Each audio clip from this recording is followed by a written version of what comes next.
Beware of PyPI phishing attacks. What you need to know. In a concerning development, the maintainers of the Python package index PyPI have issued a warning regarding a phishing attack that targets users through deceptive email messages.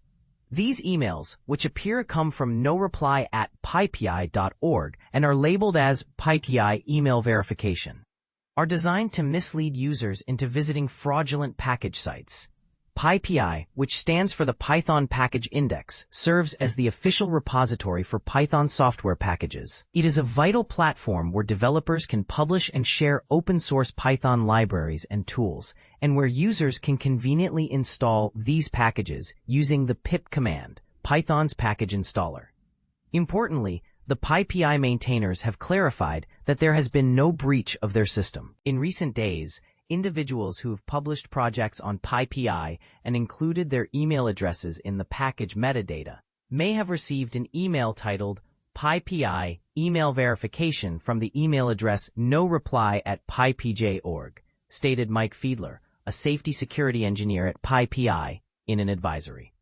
He emphasized the significance of noting the lowercase j in the domain name, which distinguishes it from the legitimate PyPI domain, pypi.org.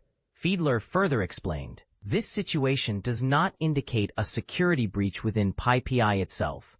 Rather, it is a phishing attempt that takes advantage of the trust users place in PyPI. The phishing emails prompt recipients to verify their email addresses through a counterfeit website. These fraudulent sites are specifically crafted to capture user credentials by redirecting login attempts.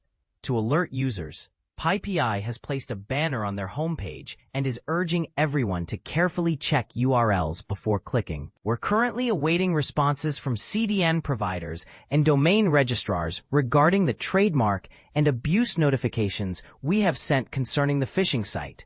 Fiedler added, users who have received these phishing emails are strongly advised to refrain from clicking any links or sharing personal information, and to delete the emails immediately.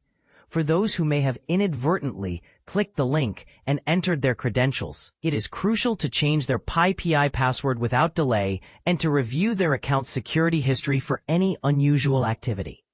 If you have already clicked on the link and provided your credentials, we recommend changing your password on PyPI immediately. Be sure to inspect your account's security history for anything unexpected, concluded the alert.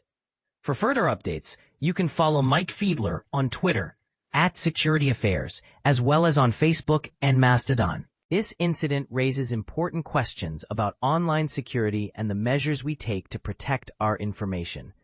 How can we better educate ourselves and others about recognizing phishing attempts?